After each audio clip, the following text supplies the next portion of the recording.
Thank you, Scotty. And we have about a minute and 15 seconds before this first start. And that's, I'm going to correct myself, 2 minutes and 15 seconds for this next start. And Anna Tunnicliffe on boat number 4 and Jury on boat number 2. Right now, Anna's trailing behind them because when you're behind, you can try to control them. But there goes the turn. They have a lot of time that they have to kill. Now we're a little bit under 2 minutes. And if you see them turn, at some point they're going to decide when they're going to go back to the starting line. And the starting line, again, is between the race committee boat with the orange flag and the red mark down there. There's an imaginary line between them, and they're going to go back towards that. Now, what's interesting is once those two have their starting gun go off, or their horn, if you will, the next pair is supposed to enter 1 minute later. So they're 5-minute intervals. I am having the hardest time saying that word today, Dobbs. But we have a minute and 15 seconds before this first pair starts in the third flight of today. 7 flights to finish this round robin, but only 5 of them left. We've done 2 so far. Of these 2 teams, Jury has 1 win and Tunnicliffe has 1 win. Okay, 1 minute before they start. Anna Tunnicliffe again on boat number 4.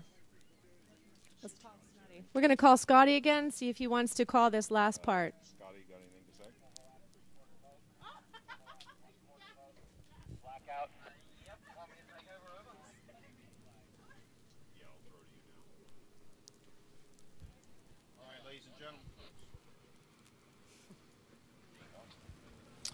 Well, ladies and gentlemen, we have Scotty Dixon out there on the race course, bringing you the action live from where we can't see it. Scotty, you got anything to say? Oh, plenty to say, Dobbs. And Anna Tunnicliffe trying to wriggle off the hook, and she tried to put her bow down, to roll around Laurie Jury's bow, and then realized she was about 2 inches short, and basically draped her boat all over the bow of Laurie Jury. So Anna now down speed. She's got 1 more tack before the start, and she's carrying a penalty. So all that happened within the last 30 seconds. Laurie Jury looking ultra light at the forward at the pin end. There is breeze off to the right. So this is back into the conditions where a little bit of separation can mean a big difference in wind. Dobbs? Well, thanks for that, Scotty. It's odd because up here at Navy Pier, we have quite strong breeze at times, and then just as you say, it drops out. So it's back to the minefields. Okay, just to put it in perspective, Dobbs, it's the Danish team with the red and white spinnaker, and they've got the spinnaker up because that's their best opportunity of entering the box. Wow. So you can see them flying their kite. You'll see that's their entry signal. And their kite will be coming down shortly, but that's just an indication of how light it is down here, Dobbs. We don't see that very often. Just to enter the box, putting a spinnaker up to get down there. It's so light right now compared to what we saw just 15 minutes ago. Well, thanks for that, Scotty. Yeah, copy that. Really light air. Sehested dropping the red and white kite just to get to the entry. Is that going to give his opponent, Mike Buckley, an opportunity? Yeah, Mike Buckley came in with a little bit of pressure. He's got his team to leeward and easy cross to leeward for Buckley. And I'm not sure what he was trying there, but he didn't have the room to do it. But certainly Mike Buckley, he's across in front. Sehested now on his tail and looking up the track. It's the yellow flag of Anna Tunnicliffe to leeward, and Laurie Jury to windward on port, and Laurie Jury about a beam of Anna and about 100 yards to windward. So something has to change for that result to change. Dobbs? Yeah, copy that. Huge wind shift, eh? Were they signaled to go to what? The white mark? We believe the first match was Charlie Red, and the second match is white. No change. Over. We'll copy that. Thanks very much for your report, Scotty. we'll go back to Annie to give us her perspective on what we see up here from this end of Navy Pier. Well, we have quite a nice breeze up here. If you look at this sailboat that's over to the right of the pier, their sail is just luffing. Nice breeze, and it will fill in down there eventually. That means the boats that are closer to us on the course are going to get it first, and it actually means the boats on the right looking down towards them are going to get it first as well. Now you can see this boat just to the right of all of the fleet. Boat number 2 getting it first. Boat, that's Jury, getting a really nice puff there. Boat number 4 barely moving. We saw that at the start too. Anna Tunnicliffe's boat was basically stopped at the start, and number 2 took off, and with that great start they were able to choose their place, where they want to go, and they're just dialed up right now. We did hear that the first group, or this first pairing, goes to the red mark, and if this wind keeps building they might actually not even have to tack. Right now they'll have to turn to get to the red mark, but with this breeze they're going so much faster. Anna's boat just now getting into the breeze, tacking over and coming back. There goes number 2. Look at them all hiking hard, trying to hold the boat down. They're feeling pretty good about this. But as we saw before, Dobbs, if the wind goes back down again, the boat from behind can catch up. So it's far from over. They have to go around this race course twice before they can finish, and anything can happen. In the second pairing, we have Buckley versus Sehested, and we saw Sehested putting their spinnaker up just to get to the start. That was number 7 with Sehested, and they're going still quite slow down at the starting area. The boats on the left looking downwind are going quite slow. The boats on the right have the breeze, and I'm guessing that everybody's starting to see what's going up here too. I'm going to call Scotty and see if he has anything to say about this next group. Scotty, the stop. Anything to say?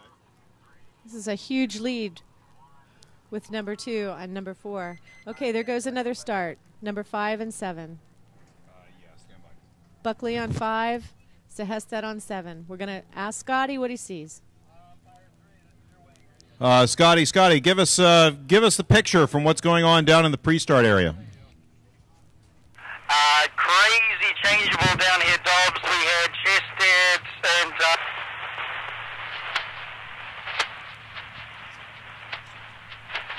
flapping. We might be having a little technical difficulty there. I'm not sure if Scotty can hear us. But there is a match race going on. They're tacking boat for boat, 5 and 7. Actually, the jib is coming down on the boat behind. You see that? I don't know if they did that on purpose. There they go, going right back up. Scotty, Dobbs, are you there?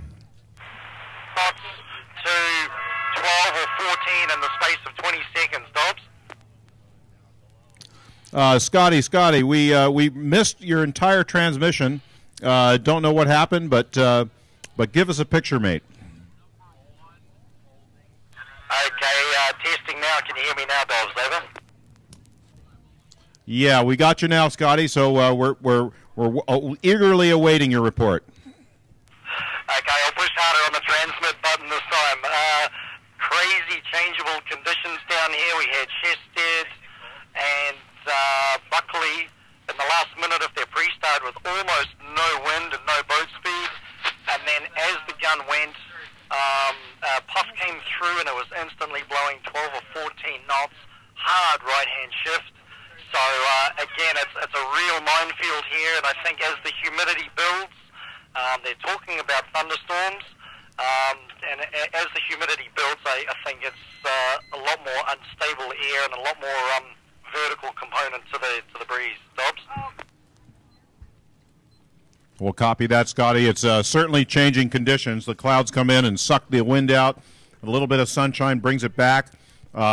Just want to point out we're thankful for our friends of the Coast Guard over there as course marshals, keeping some of the big power boats off the race course. As you can imagine, one of those 40-foot gas-guzzling power boats coming in would certainly upset things. But But thanks very much, Scotty. We'll come back to Annie. All right, so we have 20 seconds to the next pair starting, which is number 1, Tiller. Wilson is in boat number 6, and they're about to start. There's about 10 seconds to go. You can see 1 and 6 down there.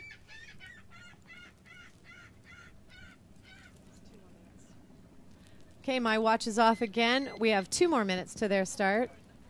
Sorry about that, folks. Coming over here, though, if you look at the lighthouse, 2 boats headed right towards the pier, right towards the red mark. Looks like a pretty close race, Dobbs, and I think that we've got a good boat race going on here. Well, one of the, I'll tell you, we talked before about these mark changes and these really radically changing conditions. It's really a tough job for the race committee to try to keep the course aligned with the wind when it shifts so quickly. So that's why we have different colored marks out here. Who are we watching coming around now? That's Nikolai Sested? Yes, Sested in the lead. And Buckley right behind him, going to the white mark. So they went past where they needed to go. We call that overstanding the ley line, but you know, with the wind changing this much, they were being conservative, and perhaps the wind shifted just enough to make it pass it, but they're letting their sails out a little bit. They're going super, super fast to get around this mark. Look for a bearway set and possibly a jibe. How about a round of applause for a Danish team? Danish team led by Nikolai Sested in boat number 7, red and white spinnaker, narrow lead over Mike Buckley. But there's still a lot left in this match.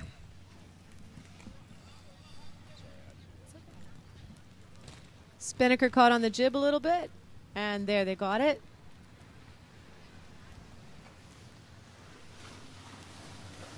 Buckley's our defending champion. He won this event last year here, but he hasn't been match racing that much. He's having a little bit of practice going on, wouldn't you say? I mean, yesterday with 10 races, I would say that he should be up to speed by now, and yet this Hested guy is doing a fabulous job, and they have, I think, even a bigger lead than they had before. Well, Nikolai Sested is coming today with something. He's had something special today, whether he had it at dinner last night or we don't really know, but he's won all but one match today, and has just really been on fire. So this Danish team is coming into their own, I think, Annie. Look how cool it is to watch these guys round the top mark. The spinnaker goes up so fast, the spinnaker being the big colored sail. That pull that you see, they have to push it out to hold the sail out and make it draw. The wind has shifted to our right or to their left, looking towards us, and they are turning their boat and jibing and going almost straight down to the next mark. So they go from the top mark up here, which is now the white mark, down to the white mark. Just heard a big horn, not sure if it was somebody saying get out of the way or an entry, but I think it's 4 minutes to the next start.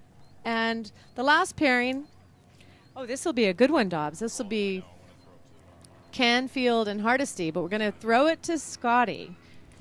Scotty.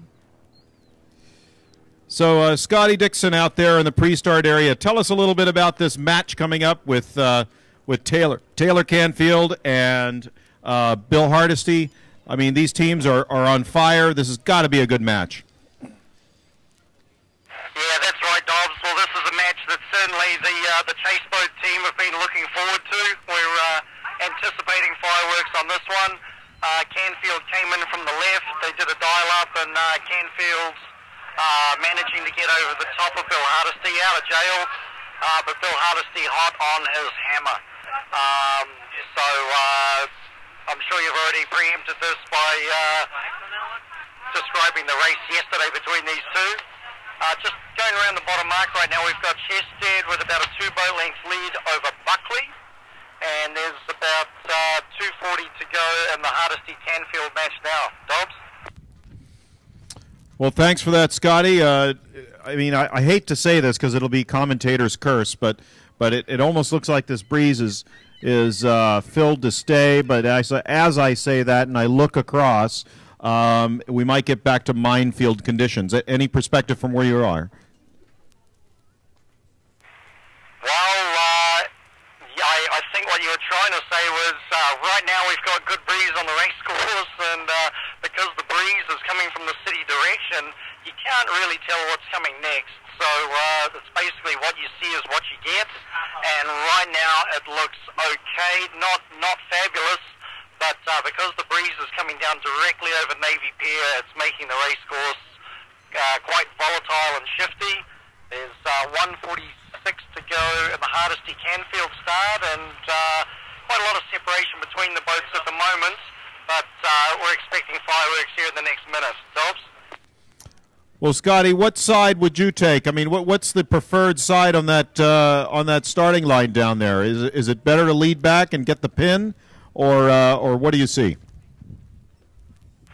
Of course, that's a question only another commentator would ask, because they know that's the question commentators hate to hear. That's a great question, Dobbs. The starting line is skewed so that the boat end is favoured, but in the previous start, Will Tiller fought extremely hard to get the left, and if I was to pick a side right now, I would want to start on the left of my opponent, but not with a lot of separation, and that's what Taylor Canfield is setting up for now. He's the lure to Bill Hardesty with 45 seconds to go now. Stand by for the final call. We'll copy that, Scotty. So Taylor Canfield in boat number 8, just coming around into view for those of us up here in the Navy Pier area. He's coming into view just beyond the blue and white spinnaker of boat number 4. Taylor Canfield, boat number 8, leading back to the starting line with just 20 seconds to go. Talk us into the start, Scotty. Okay, 15 to go now, and Taylor Canfield, so Bill Hardesty pushing him down the line as far as he can. Hardesty's had to concede, and there's the split tack. So for my money, that's Taylor Canfield getting the start that he wanted, and Bill Hardesty picking up the straps. Now, Hardesty is on port heading right, so if there's any shift, Hardesty will be in the driver's seat having that starboard tack advantage. But right now you can see Taylor and his team heading to the left. That's the side they wanted.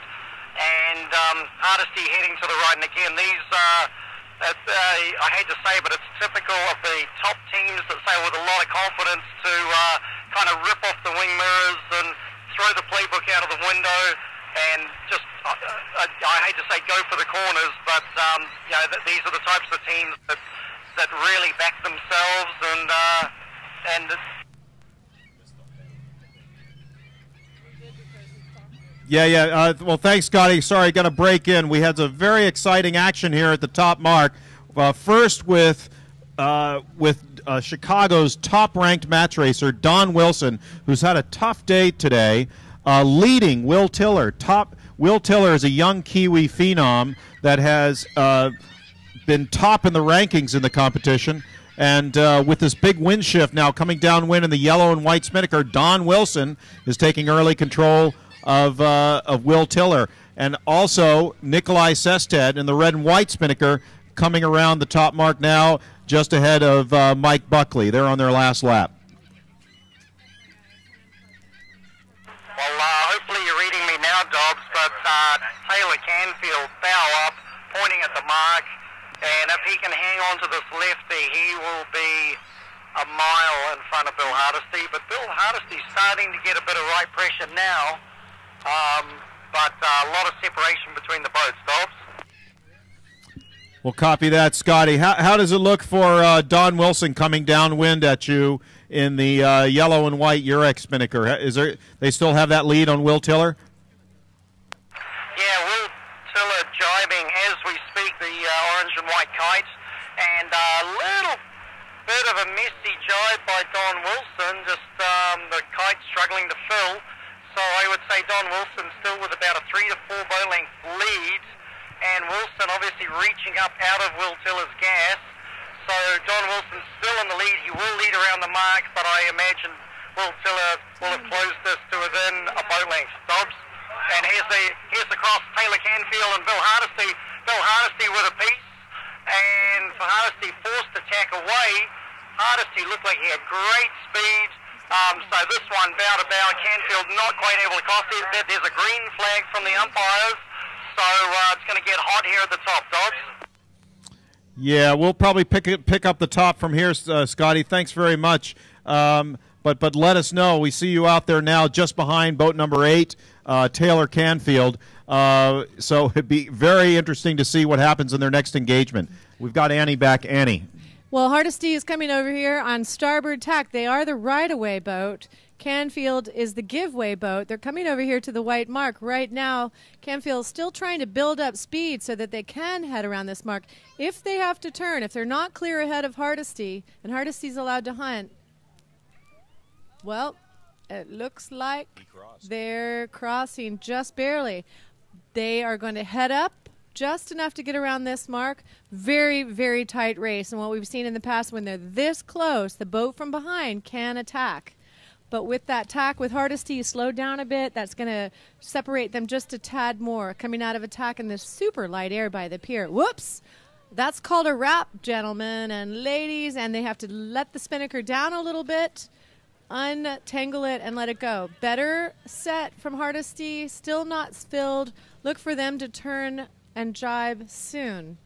He's looking looks over like his shoulder. Canfield sailed into a hole, He Annie. stopped. Well, that He hit a whole mine in the spinnaker, minefield. He did hit a mine, and you know, both boats are going slowly, but Hardesty with the bear-away set, getting his spinnaker nice and filled. It's hard behind this big building. We have lots of wind shifts, but I have a feeling he's trying to get that breeze that we see over to our left. See it? There's a little bit of puff over there. I think there's more breeze to where Hardesty's heading, but it's hard to get there. Well, this is one artifact of having our windward mark just in the lee of Navy Pier. It's bringing all of you here on the pier great action right up front and personal, but it's really hard on the sailors because it is blocking the wind. The wind goes around either side. The competitors out here have to choose one side or the other to go to. We see Taylor Canfield in the right, yellow and white spinnaker, boat 8, going off to the right. Now Bill Hardesty in the green and white new edge spinnaker in boat number 3. Just got He's the breeze. just getting into that pressure on the north side of the pier. And he has more pressure than Canfield. Canfield's been steady, steady, steady, going down there, keeping the boat moving.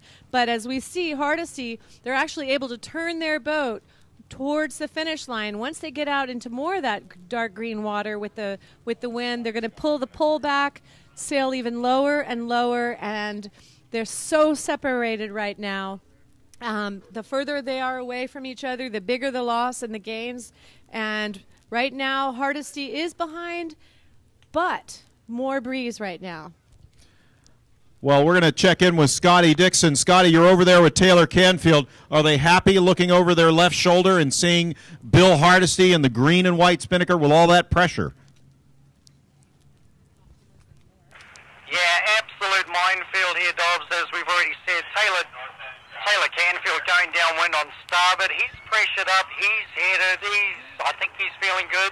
Bill Hardesty almost he's on a very similar heading on port tack out the other side of the racetrack. So now the other match that's getting close as well is Will Tiller and Don Wilson, who are getting close to you at the top mark.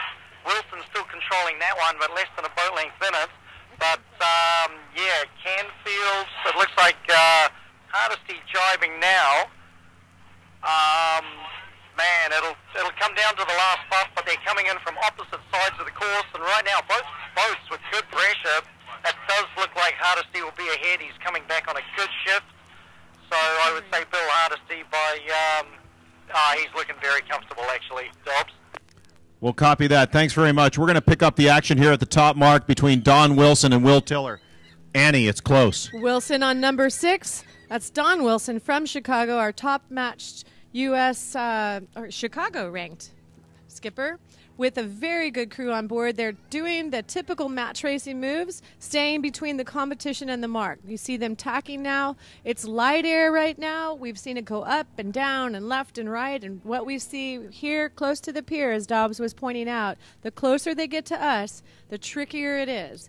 And the most important thing right now is for them to keep the boat moving. They move their bodies very, very slowly. They want to keep that momentum going with the boat.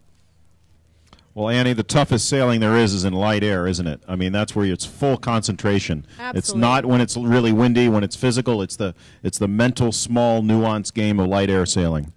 Windy is fun, but light air is tricky, and it's a game of patience, of keeping the boat moving. Sometimes a little bit of luck, but the smart and fast guys usually have the most luck, and it works like that way in life too, doesn't it?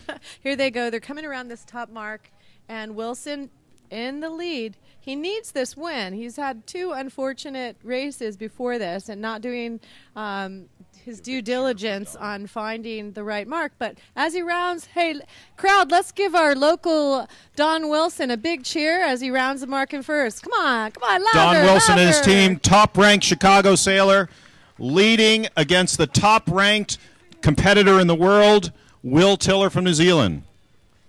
And on Don's crew, Steve Hunt, Sam, the bow guy, and Eric Doyle, all great sailors. The teams are only as fast as their whole team goes, and you can see a late pull going out on Don Wilson's boat. But here comes a luff. Watch for this. They have the right of way on the yellow spinnaker. They have to.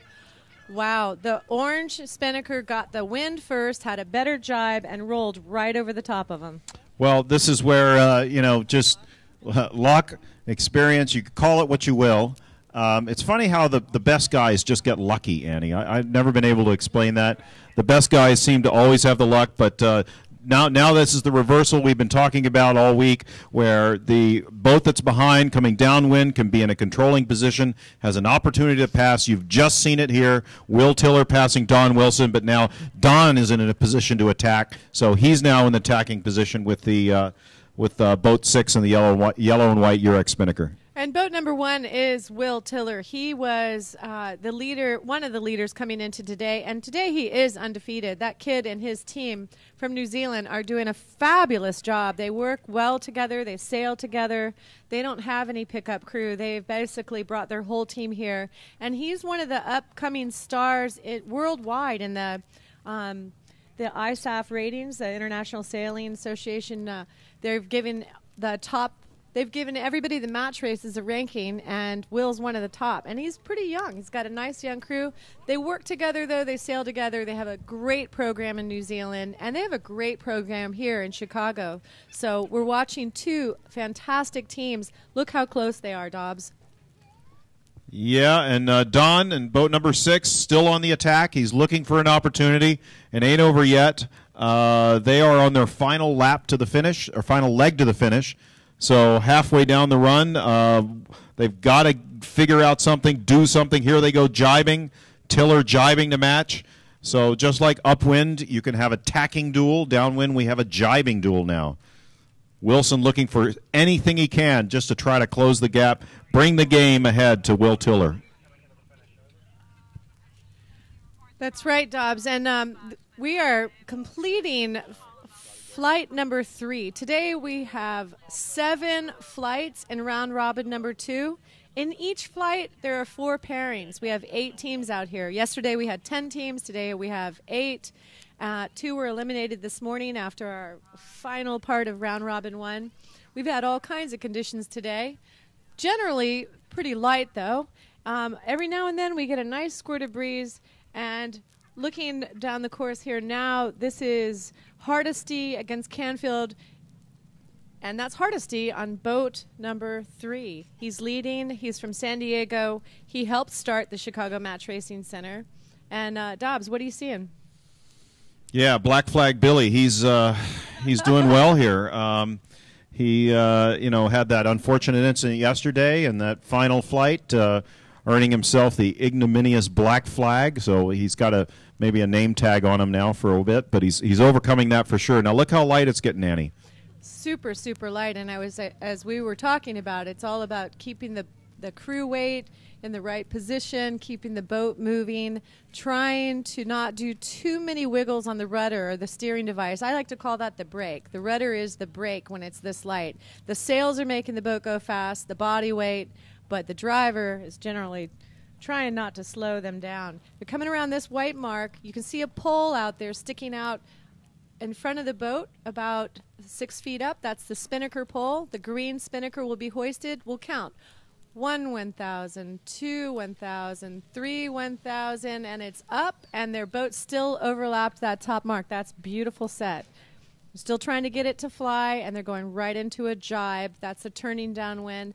They feel like they need to stay over here. And Dobbs? Well, I think the reason everybody jibes early out of here, Annie, is just to get away from the pier. It's not that they don't like you all out here watching them, but they want to get away from the pier to get to fresh wind. They want to try to get out into away from what we call the lee, where the wind is blocked by the structure here on the pier. Now coming around, Taylor Canfield. He's actually the leader in the competition thus far. He's got good pressure. He's going to split away from Bill Hardesty. So basically the teams are taking the opposite sides of what they did on their first run. Bill Hardesty went to where Taylor is going now. Taylor was in Bill's position on the last leg. So now they're splitting, and we just don't know. We'll probably get some perspective from out on the course from our friend and colleague Scotty Dixon out there, who is on the Protector, the inflatable boat with the superstructure and the yellow flag. He's down there on the course and can give us a reading from the wind, so we'll throw to him shortly. So Taylor Canfield, yellow and white spinnaker, boat number 8, trying to punch through out of the lee of Navy Pier to get to that fresh wind on the north side. And this is just like a repeat of the last downwind leg for this pair, where Bill Hardesty has light pressure now. I don't know. What do you think, Annie? Do you see anything that's going to be extraordinary? How can Taylor get back? Well, it's going to be difficult, and I can't. That's a huge, huge separation, Dobbs, and they're not moving very fast over here.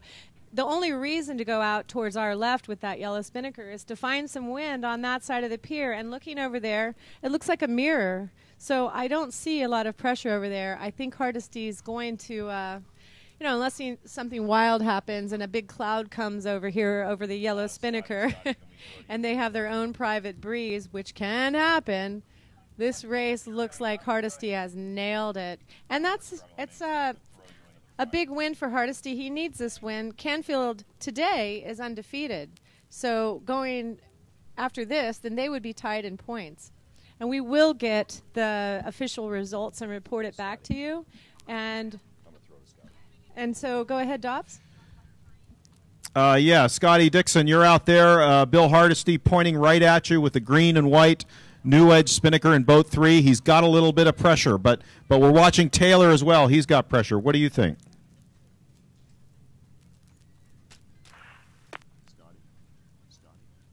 I could try to choose. Yeah, Dobbs, Hardesty's just jibed, and again, it's really the conditions where you cannot take your eyes off the match for 10 seconds. Just as you started to key over to me, Taylor Canfield picked up a huge puff, huge header, and Hardesty obviously a little bit nervous, so he's going across to check in. Taylor Canfield is definitely caught up, but Hardesty on a pretty good shift now.